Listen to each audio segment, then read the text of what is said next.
भारत के education system में दो कमी है, ना एजुकेशन है ना सिस्टम है। सरकारी स्कूल की बात करें, वहाँ इंफ्रास्ट्रक्चर नहीं है, ढंग के टीचर नहीं है, क्वालिटी की एजुकेशन नहीं है। और प्राइवेट स्कूल की अगर बात करें तो उनकी फीस और नखरे इतने ज्यादा है कि आम आदमी की औकात नहीं है। और जैसे तैसे ऐसे सिस्टम से कोई पढ़ भी ले तो भाई फिर नौकरी भी नहीं है, क्योंकि स्कूल और कॉलेज से एजुकेशन सिस्टम कम, बिजनेस के अड्डे ज्यादा है जिनके लिए स्टूडेंट सिर्फ एक कस्टमर है। स्कूल कॉलेज वो जगह नहीं है जहाँ पे एक शिक्षा का मंदिर हो और जहाँ पे एक स्टूडेंट को स्किल और नॉलेज दी जाए। ये तो वो अड्डा है जहाँ पे कॉर्पोरेट के लिए क्लर्क और इस लेवल के व्यक्ति तैयार करके भेजे जाते हैं।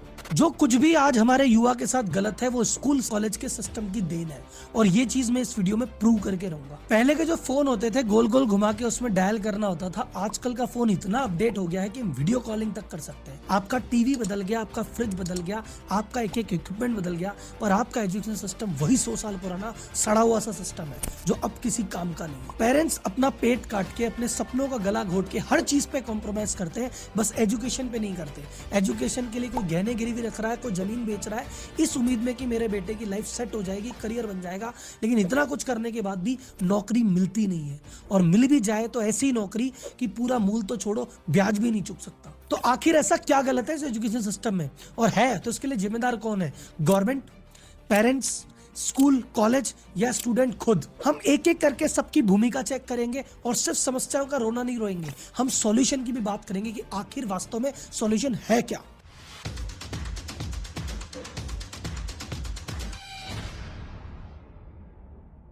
एक गरीब आदमी के पास आज की डेट में गरीबी से बाहर आने का एक ही तरीका है, एजुकेशन।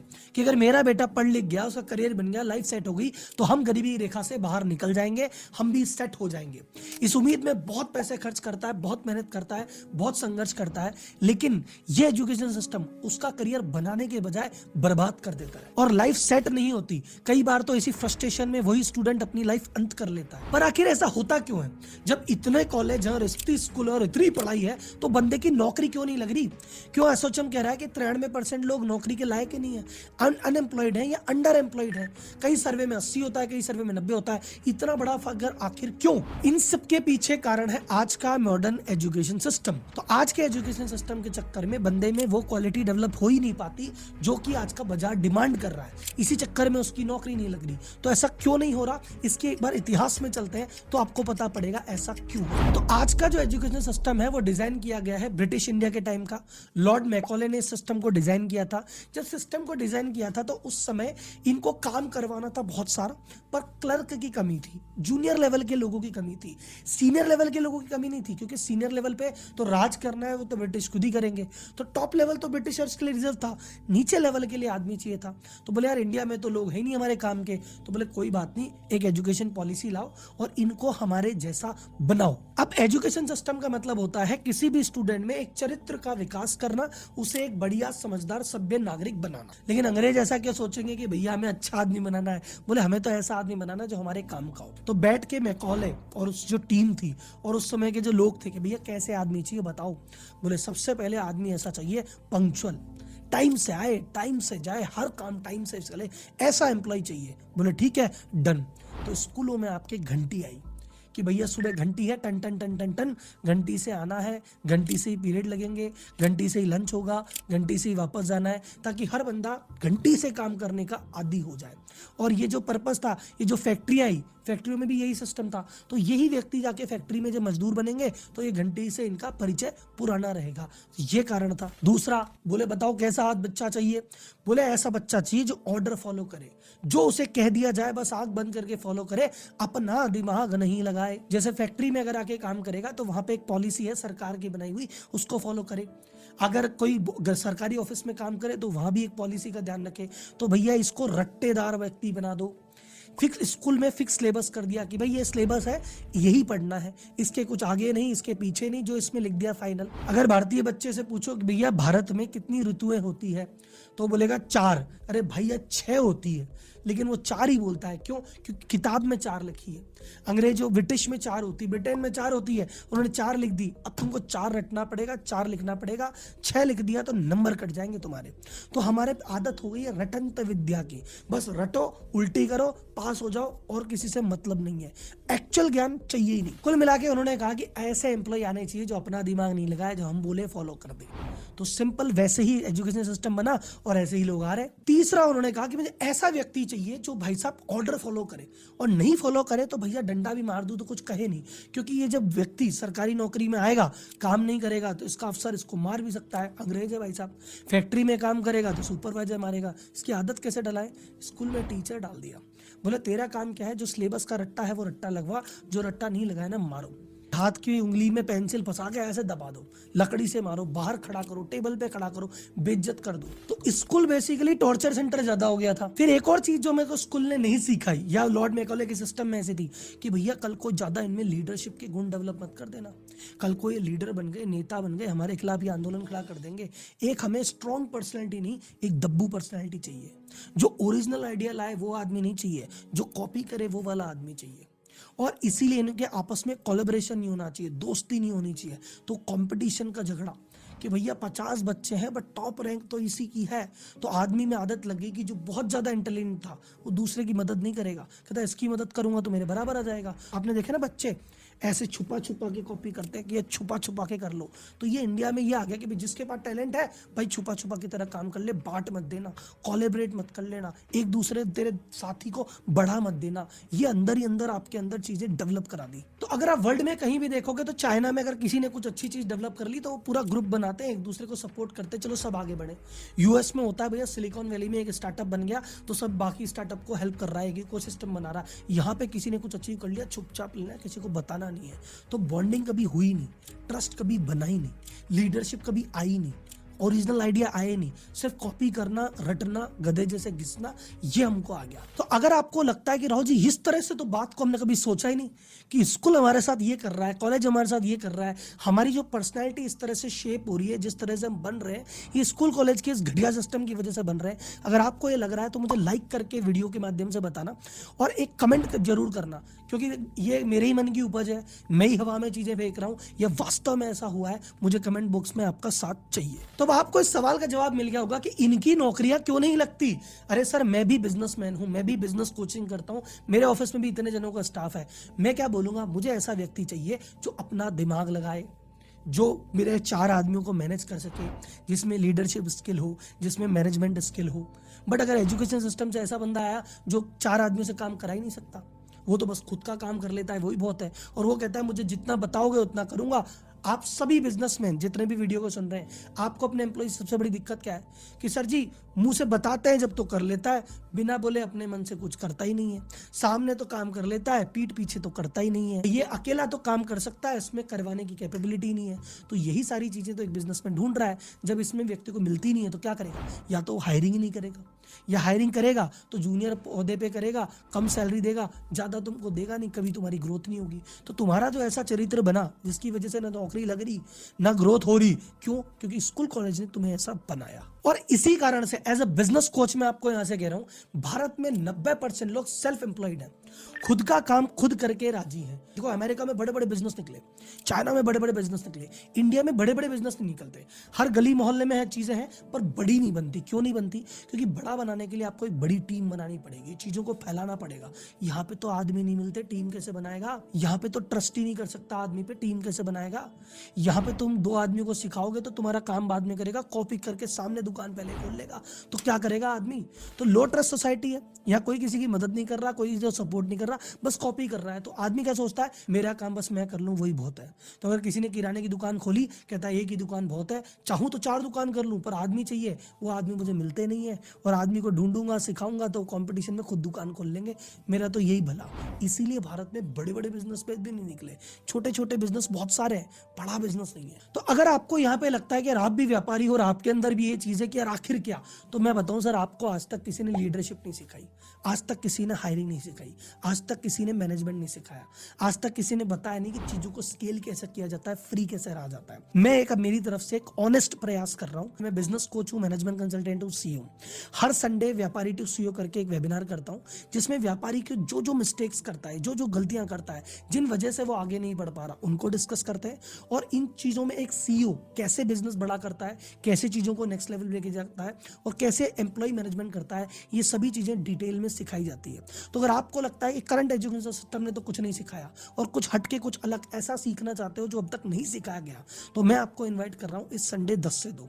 डिस्क्रिप्शन में लिंक दिया है, आप रजिस्टर्ड कर सकते हैं और वहाँ पे आ सकते हैं। ये एक्सक्लूसिवली उन लोगों के लिए है जो बिजनेस कर रहे हैं या बिजनेस करना चाहते हैं। बाकी सब लोग वीडियो में मेरे साथ आगे बढ़े। अब बात करते हैं कि राहुल जी इस एजुकेशन सिस्टम में और क्या क्या समस्या है, किन किन लेवल पे। तो मैं बोलूंगा पहली समस्या, जैसा मैंने कहा ना, सिस्टम तो खराब है ही। एजुकेशन सिलेबस की बात करते हैं। इंडिया के सिलेबस में क्या है भाई साहब, भारत के स्कूल के सिलेबस में क्या है, ए स्क्वायर प्लस बी स्क्वायर का होल स्क्वायर क्या होगा साहब?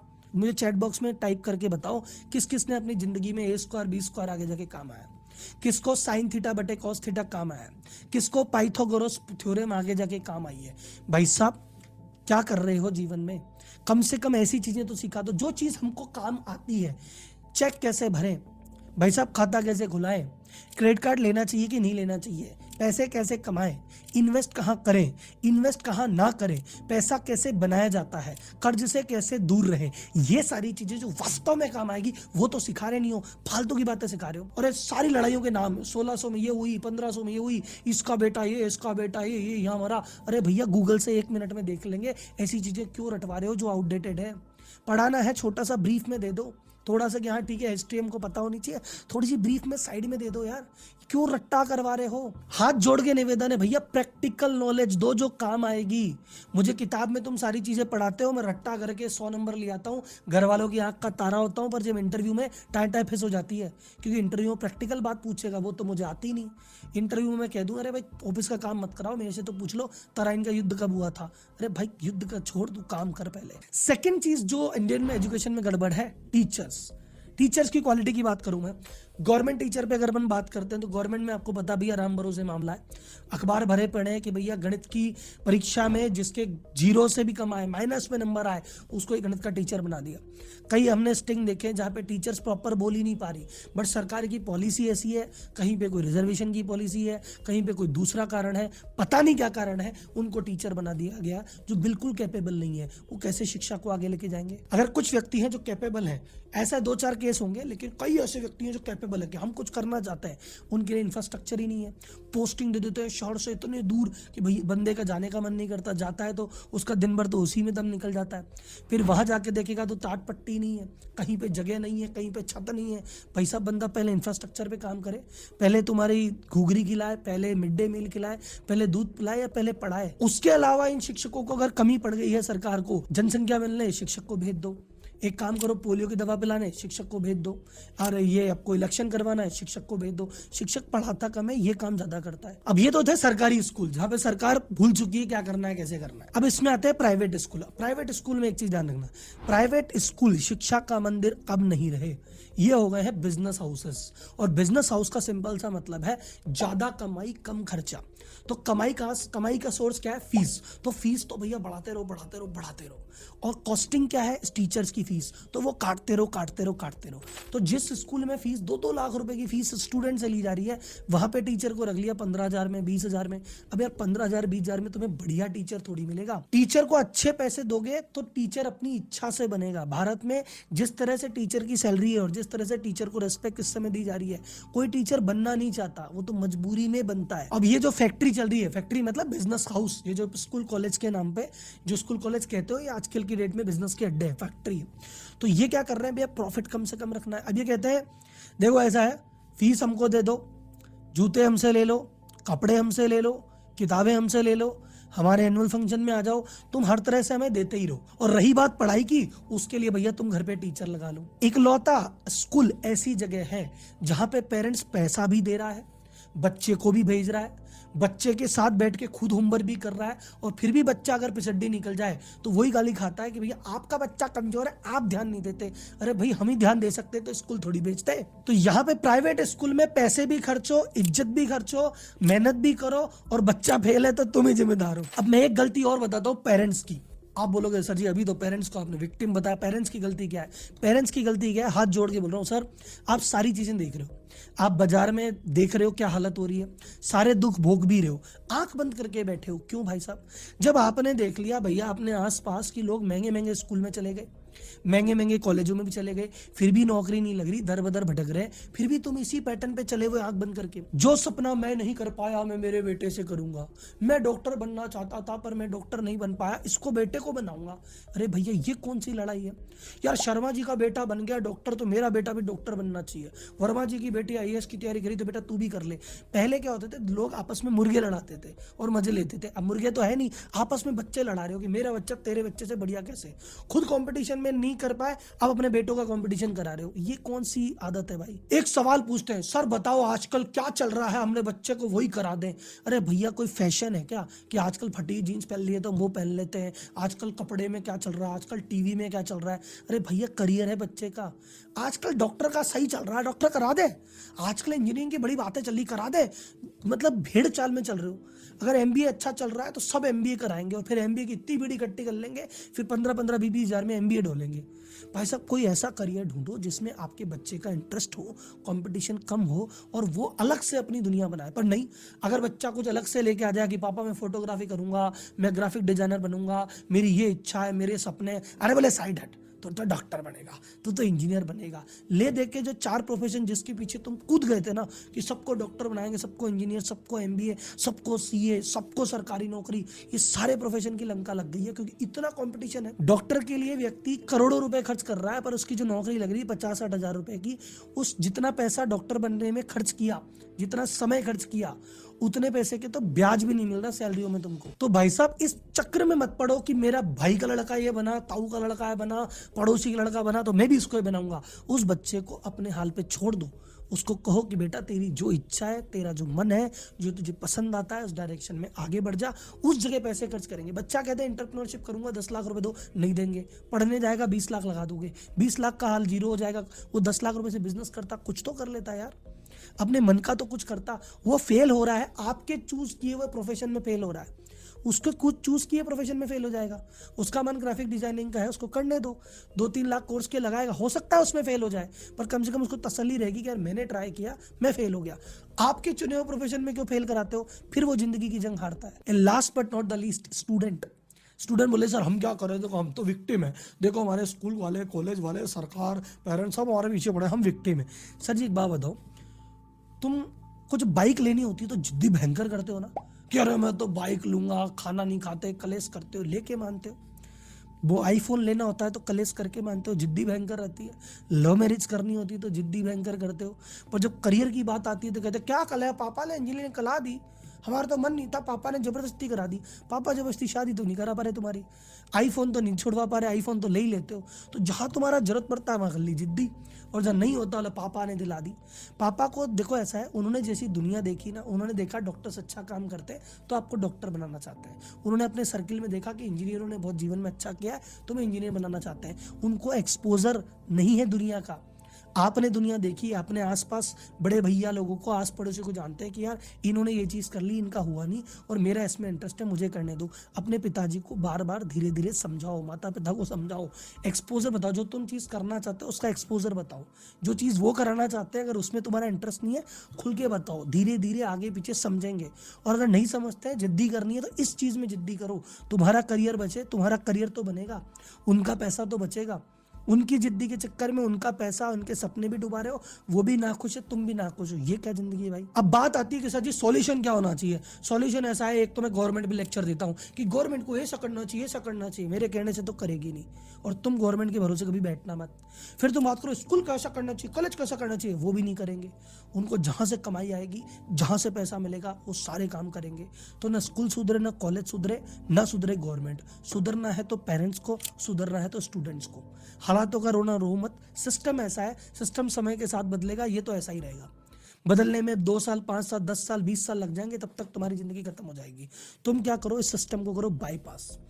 जितने भी सक्सेसफुल व्यक्ति हैं जिनका भी तुम नाम लेते हो ना कि यार काश ऐसा बनूं, काश ऐसा बनूं, इन्होंने एजुकेशन सिस्टम पे ध्यान नहीं दिया, अपनी जिंदगी खुद बनाई है।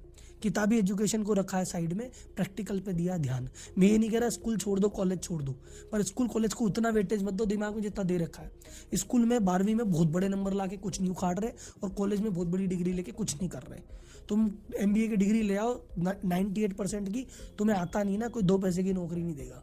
और बिना MBA तुम्हारे पास मैनेजमेंट स्किल है, तुम काम करा लेते हो, तुम्हारे पास आइडिया का सॉल्यूशन है, बिना डिग्री के मैं और मेरे जैसे बिजनेसमैन भर भर के तुम्हें देंगे। और मैं कहता हूँ तुम्हें किसी के पास जॉब करने की जरूरत क्या है, तुम खुद का बिजनेस कर लो, खुद का सेटअप कर लो, खुद के स्किल पे ध्यान दो। तो कुल मिला के आपसे डिसाइड कर लो कि मैं वो चीज़ नहीं पढ़ रहा, या उस चीज़ में मेरा जान नहीं झोंक रहा जो मुझे नहीं समझ में आ रही, जिसमें मेरा मन नहीं है। जिसमें तुम्हारा मन हो, जिसमें तुम बेस्ट हो, उस चीज़ में ध्यान दो। अपना पूरा जीवन, अपना करियर, चाहे तुम डांस में बेस्ट हो, सिंगिंग में बेस्ट हो, तुमको यूट्यूब आता है, तुमको कंटेंट राइटिंग आती है, तुमको ग्राफिक डिजाइनिंग आती है, जिस चीज़ तुम बेस्ट हो तुम तुम्हारा जान लगाओ। पेरेंट्स को समझाओ और पेरेंट्स को ये वीडियो दिखाओ। और आपसे रिक्वेस्ट है सर, आपका बच्चा, मार्केट में 4 प्रोफेशन नहीं है जिसके पीछे आप पागल हो रखे हो कि यार डॉक्टर, इंजीनियर, CA, MBA और ये सरकारी नौकरी होगी तो बच्चा सेट है। इसके अलावा भी 4000 प्रोफेशन है जहाँ पे आपका बच्चा सेट हो सकता है। उसको एक्सप्लोर करने दो, उसको उसकी दुनिया जीने दो, उसका अपना सपना जीने दो। आपके पैसे बचेंगे, आप खुश रहोगे, वो खुश रहेगा। कुल मिला के इस एजुकेशन सिस्टम वैसे नहीं बदलेगा। आप एजुकेशन सिस्टम भरोसे मत बैठो, आपको खुद को एजुकेट करना है। एजुकेशन चीज अलग होती है, विजडम चीज अलग होती है। कई बार क्या होता है, हमारी स्कूल एजुकेशन सिस्टम से इतने ज्यादा फ्रस्ट्रेटेड है कि स्कूल कॉलेज खत्म होने के बाद हम पढ़ना ही नहीं चाहते। मैं आपको बोलता हूं अपनी पढ़ाई और अपनी एजुकेशन जारी रखो खुद। तो मैं आज आपको एक हैशटैग देता हूं, हैशटैग सेल्फ एजुकेशन, कि हमें स्कूल कॉलेज के सिलेबस के भरोसे नहीं बैठना है, हमें खुद की पढ़ाई खुद करनी है। जो सीखना है, जो जानना है सीखो। पूरा यूट्यूब खाली पड़ा है, पूरे यूट्यूब से सीखो, गूगल से सीखो, जिससे सीखना है सीखो। डन। बस ये जो वीडियो है मैं चाहता हूँ ज़्यादा से ज़्यादा लोगों तक पहुँचे। तो इस वीडियो को आप अपने सोशल मीडिया हैंडल पे लगाइए, अपनी स्टोरीज पे लगाइए। इस पर कोई कॉपीराइट कुछ नहीं आएगा, हर जगह डालिए, मुझे टैग कीजिए और टैग कीजिए हैशटैग सेल्फ एजुकेशन। अगली वीडियो में फिर मिलते हैं, तब तक के लिए धन्यवाद।